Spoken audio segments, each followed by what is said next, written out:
It is good to be home. There's a good chance I saw Coach get a little almost emotional whenever he received that award. There's a really good chance I get teared up today. So just bear with me whenever I do and take a deep breath. A couple of things. I'm going to bounce around because there's two things, really one for sure. If I don't say something about the cell phones at the end, we talked about it earlier. I got a young man going through some serious stuff right now. It's all over the news. I want to address that as far as the cell phone. So don't let me forget that. Tim, I could ask you to come back up here because whenever you're in church, I grew up in church. I was force-fed. My granddad was a Baptist preacher in Hooks, Texas. And if you're in East Texas and you go to church, then it's going to be force-fed, and you're there on Sunday morning, you're there on Sunday night, you're there on Wednesday. And if you need to set up for church, then you're there. So I grew up in a church, but we've all been in church to where you feel like you're the only person in there and God's talking to you. That's how I ended up at Cedar Hill. The whole reason I ended up at Cedar Hill is because I was in church and Clayton Oliphant was talking to me about living life in fear or living life in faith. And so that moment, so Tim, man, you were talking to me, man. Thank you for that message today, bro. Thank you.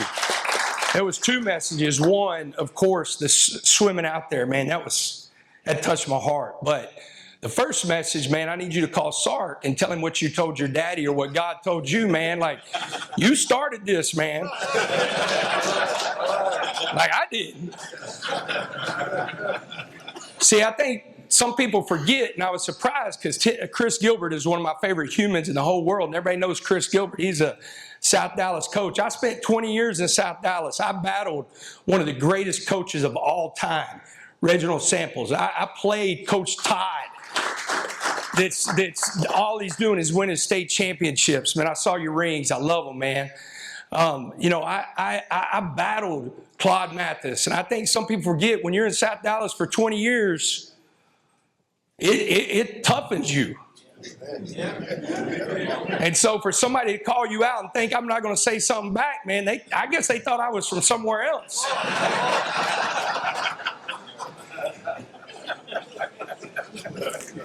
So, y'all know what I'm talking about, man. The other thing I was sitting here, Tim, and you were talking about, man, I might go long, and he was saying 1 minute. And the thing that I love, I've come to church here at IBOC. I love Pastor Rush. There ain't no time when you come to church at IBOC. You got to be ready to roll. Coach Lynn, you know what I'm talking about. I think after that first service, I was like, man, I thought we were going to get out. Coach Rush and Pastor Rush got going, man. Yeah, thank you, IBOC. Thank you, IBOC family, for hosting us today. I told you I was going to bounce around thinking about being here. If you understand anything about South Dallas, you understand that IBOC and Pastor Rush is a foundation in South Dallas, and he could tell you. It was, I think it was like 2008, 2009. I might be a little off for the year, but we had a young man that didn't go through spring football. And our rule at Cedar Hill was to play in the fall. If you were a Cedar Hill student, you had to go through spring football, because they put in all the work. And Stephen Fields comes into my office and he asked to play football. And I said, Stephen, you can't because you were here. You're a student and you didn't go through spring football. And he's like, how, man, he wants to play and he's coach. Man, I need this. I got to be. Well, he had an IBOC shirt on. You remember this, Los? He had an IBOC shirt on. I said, you go to IBOC? He said, every Sunday. I said, okay, I'm going to call Pastor Rush. And if he vouches for you, you're going to be able to play football. I called Pastor Rush, and he said he is a great young man. He is a great young man. And, Coach, he'll do anything you ask him to do. I will make sure of it. Stephen Fields played football at Cedar Hill. He was a really good football player. So, man, it is so awesome to be back home. So being back home, I want all my Cedar Hill people to stand up. Come on, Lowe's.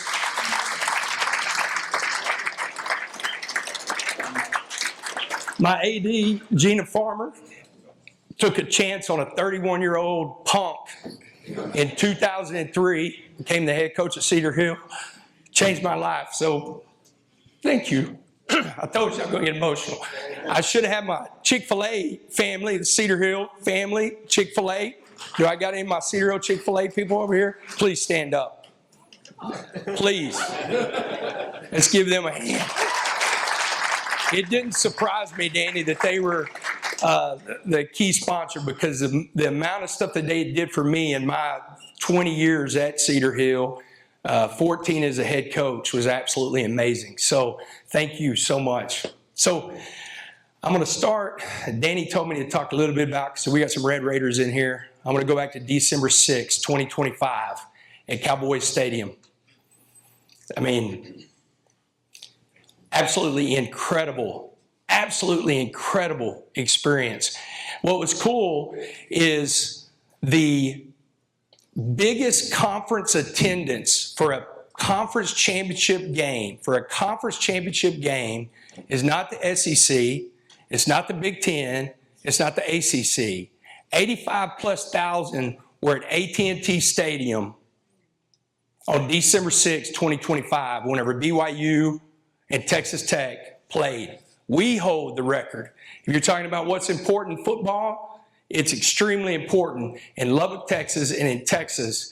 And man, they showed up. And I will tell you what was so cool was during the fourth quarter, when we knew we had the game won, you could feel the pride and the energy and just we made a video from the crowd's perspective. It's about a 5-minute video, and there's guys that have gray hair like me that's saying, I've been waiting 25, 30 years for this moment right here. And man, it was such a special moment. I know we didn't score in the playoffs. For all you guys that don't, want to, I got a couple of Longhorns up here. Hey, we're going to be back and we're going to be ready to go. I know that we'll have some time to spend together and talk about Texas Tech, but what I want to talk about today and what Danny asked me to talk about was my journey in FCA. My wristband, I always wear the Jesus One side. And I've had this on since the start of camp in August last year. Our FCA director came out. If you go back and you look at all the Red Raiders, the players throughout the year, they all had this band on.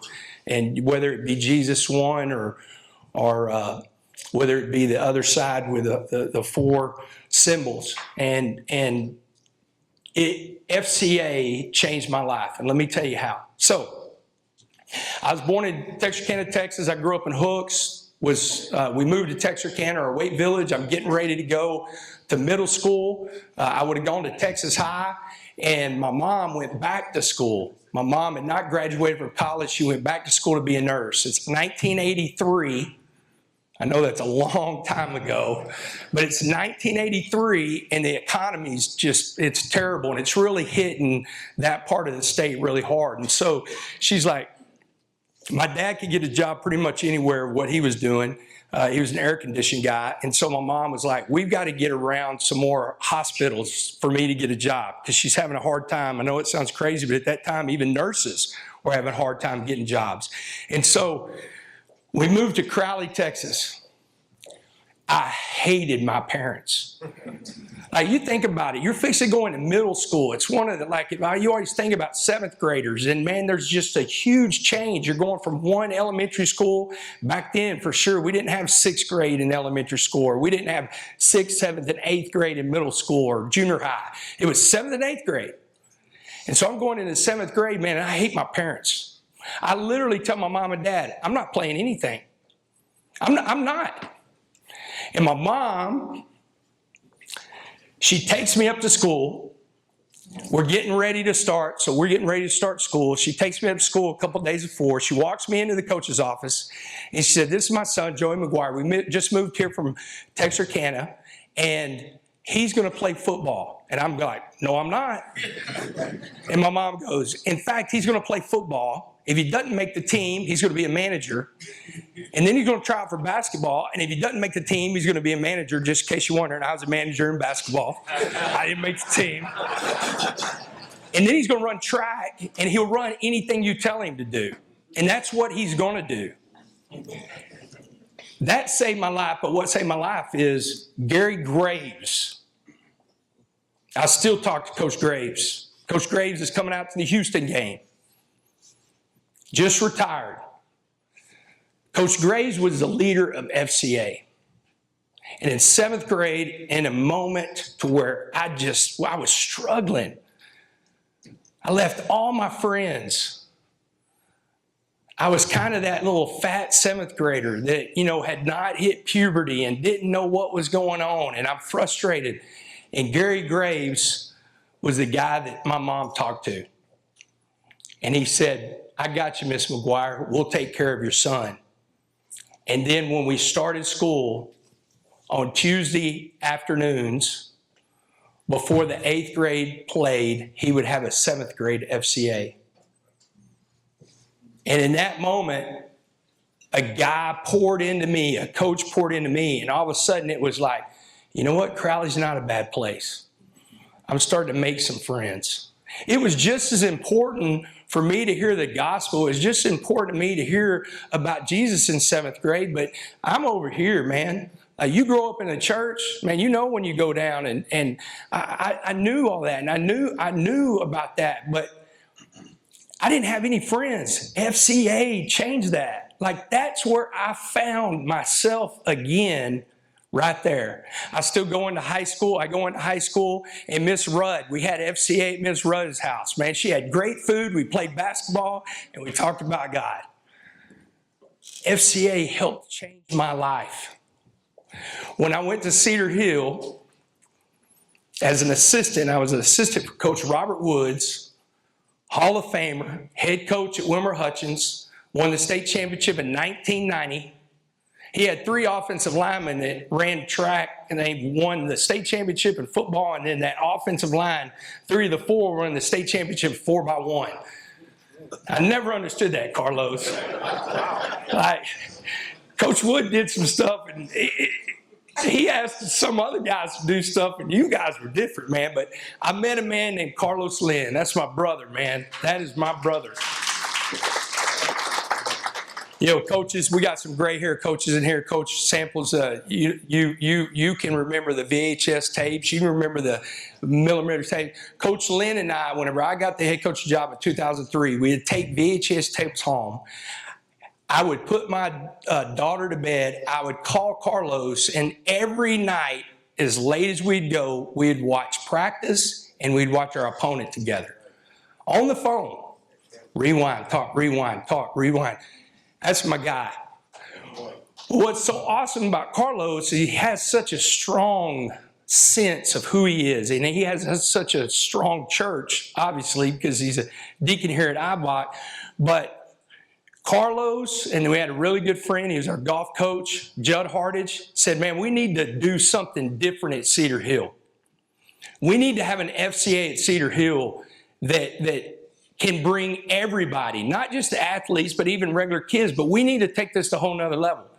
We had a church in Cedar Hill that opened up their doors, and I'm telling you, on Thursday nights, we had a praise and worship team. We had gravy night. I mean, it was, if y'all don't know anything about gravy night, so at Cedar Hill for lunch, you would have like chicken strips and gravy once a week. And that was the best day to eat in the cafeteria. And so all the guys, the people loved it. So we said, you know what? We're going to have gravy night at FCA. And I'm going to tell you, there was a line at the building for gravy night. I go back and I look at that stuff like that, and I'm like, how many people we were able to impact.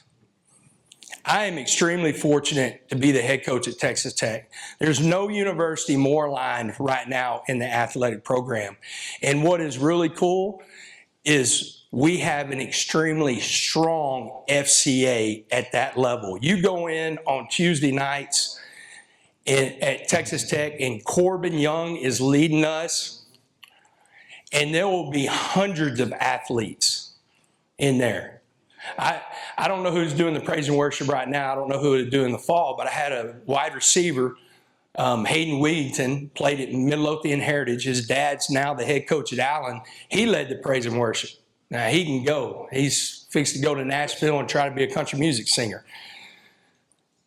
But the impact that I'm seeing now is still impacting those little Joey McGuires. Now they're 18, 19, 20, 21-year-old college athletes. That's the impact FCA has.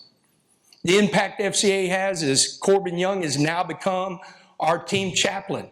We had a team chaplain that was with us for 19 years, Bobby Dagnall. He was a rock star, man. It was killing me that I was going to lose Bobby. He retired as the pastor of Lubbock First Baptist Church. He retired. He moved back to Tyler. And so I'm like, man, who's going to do it? Corbin said, Coach, I'll do it. I'm in. Corbin also leads our Bible study for coaches.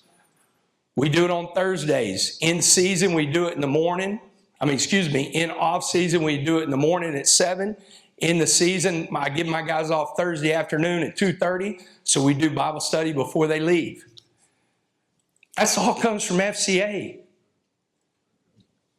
That all comes from FCA. And I will tell you this, whenever he called me and he said, man, can we do this? It's in June. And I'm like, well, man, I've already got this engagement. I've got football school starting on Wednesday. I got to fly to San Antonio.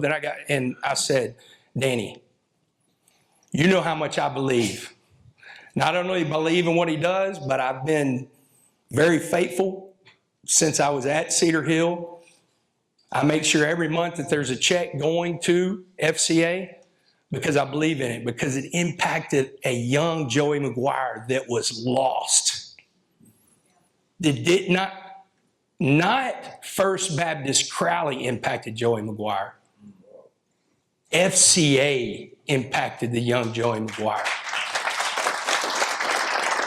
And so I know everybody in this room believes in that or you wouldn't be here. And so I appreciate you being here. I want to go back to what Isaiah said because I think it's really important. If y'all don't know, if you for some reason don't know about our quarterback, right now our quarterback, Brendan Sorsby, who would have been a first or second round draft pick this year and chose to come back to school, is in, and as an athlete and some of you players in here, you can understand that, man, like there's certain things that you don't do in this game. And he stepped over the line in one of those. But I want to go back to what you said, because there's some young people in here. You're still young, Bass. Right now, there's an epidemic, and there's a lot of epidemics in this world right now, but one of them, and most of them deal with our phones, but one of them is age group between 18 and 25 are betting, males from 18 to 25 are betting somewhere between $1 and $1.5 billion a year. Let me say that again. Males, the age group between 18 and 25, are betting somewhere between $1 and $1.5 billion a year. And the way, I don't have my phones, I left them over there. The way they're doing it is on your phones. There's nothing right now, if you do any ad, like I listen to all these podcasts, I listen to podcasts brought to you by DraftKings. At what point in our mind did we ever think that athletes are not people? Right? And I understand, but I want to say this. The young man, and I'm not asking you all I'm asking you is to pray for this young man and not pray that he plays, right? But just pray that he's okay, because when you read the information about this young man, he is an addict. And what's funny is I heard some talk show guy the other day say, well, he didn't get help until he got caught. What addict gets help until they get caught? Like, y'all think about it. I have never, man, guys, I struggle with a lot of stuff. And my uncle was an alcoholic. My granddad was an alcoholic. I didn't know anything was wrong until he got caught. Till my mom said, I thought everything was good. I didn't know any different. And so I want to tell you young people, man, like FCA, your mentors, your coaches, they are here for you. So when you're struggling with stuff, and this is just us in general, find a good person you can talk to, because everybody in this room is battling something. That's right. And we're so fortunate that we have FCA. We're so fortunate that we have strong churches, and we're so fortunate that we have good people. Because I know if I'm struggling and I need some help, I just say, shepherd the lost sheep. Come in, lost sheep. I can call Carlos Lynn. I could call people that I love. You have people in your life that could do that. I want to challenge you with this, and then I will get out of the way. Or if anybody has a couple, 2 questions. You good? Quick answers. Quick answers. All right. So whenever I got the job, some of you people might know this guy. So when I got the job at Texas Tech, I have a really good friend of mine. His name is Dr. Eric Cupp. He has spent a lot of time in South Dallas working with, he did a lot of stuff with Cedar Hill with our DAP students and troubled kids and everything like that. And he called me and he said, I want to challenge you, and I want to challenge your wife, not because of who you are, but the title that you hold. Let me say that again. The title that you hold, you are going to have the opportunity to impact the community. And I challenge you to impact Lubbock, Texas. And so I called my wife and I said, hey, Debbie, I feel this. Like Eric, and Eric's a dear friend of mine. We have prayed since 2003 on every single game day that I've coached, either over the phone or in person. Most of the time it's over the phone now, but he comes out to games. I said, man, I feel what he's talking about. Like, I understand what he's talking about. And she goes, Joey, can we buy a house first?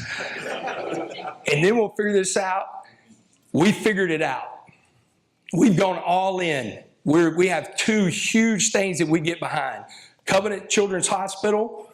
In one weekend, we raised $1.3 million for Covenant Children's Hospital. If you don't know anything about Covenant Children's Hospital, you've got Cooks here, and then 5 hours away, you've got Covenant. Covenant covers all of West Texas and most of eastern New Mexico. All right? We've been that. The other thing that my wife got behind is One Voice, human trafficking. We give $100,000 a year to One Voice, and that's off of her Women Behind the Brand. So it's a women's coaching clinic, and we're able to do that. It has nothing to do with the McGuires other than that we're willing. It has to do with our title. It has to do with our title and being able to push that. I want to challenge you. You have an opportunity to really get behind FCA. And you saw the impact, and you saw an impact of little Joey McGuire. Get behind FCA. You know, I spent a lot of time raising money, especially in the world of NIL. Tim, there ain't no telling how much I'd have paid you, bro. Bro, like, y'all got cheated, man. For real, for real. You got a couple of snaps. Who left early? Did you leave early, or did you go all 4? If y'all left early, I'd have found a year. They doing it in basketball. We can find another year. You know, I do. I always talk to people about raising money, and I, you know, there's this collective. Like we have these collectives, but just the word collectives mean that you're collecting $1, $10, $100. It all adds up.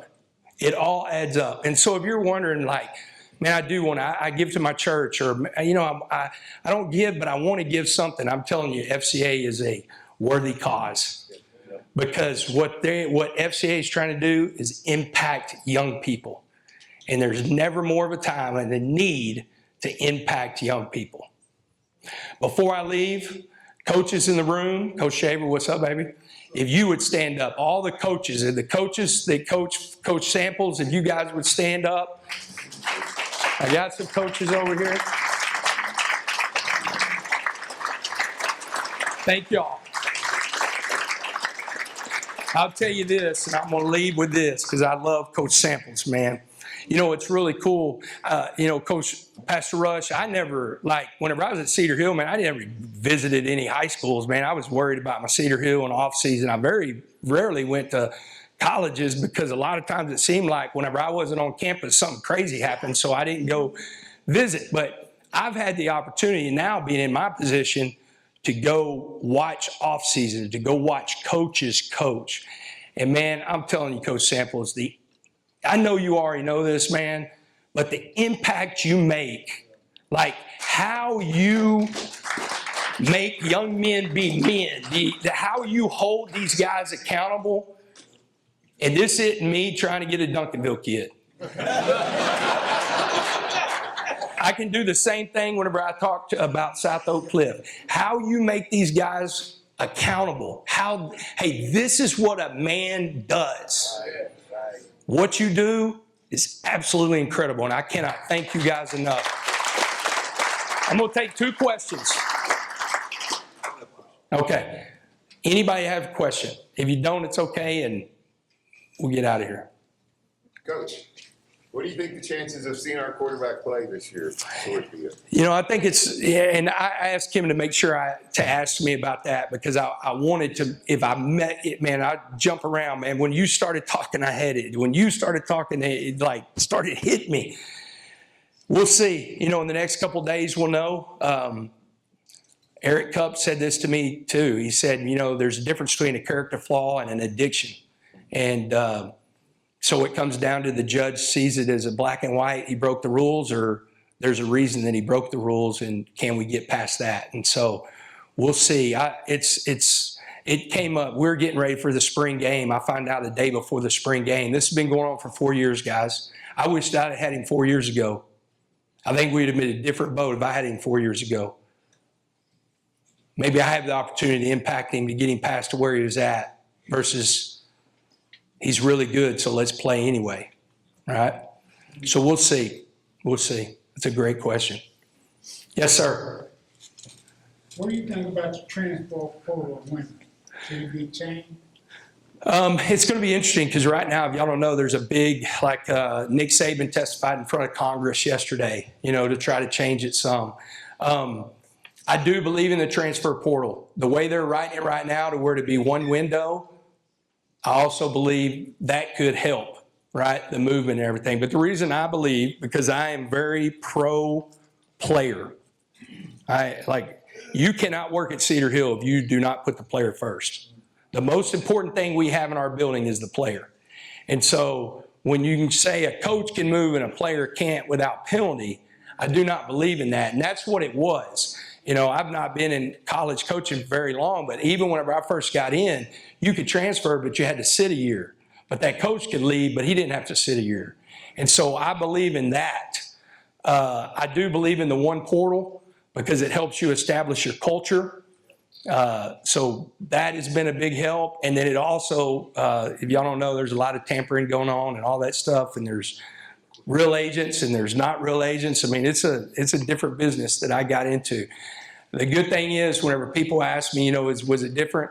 I started this in 1994 and I talked to the player the exact same way I talked to him in 1994 because I still put the player first. So whatever comes out of my mouth in 94 comes out of my mouth in 2026 because it starts with love. Gina Farmer reminded me that every day at Cedar Hill. Everything starts with how much you love these players and how much you love the kids and what you're trying to do at the end of it. It's a great question. Reckham, thank y'all.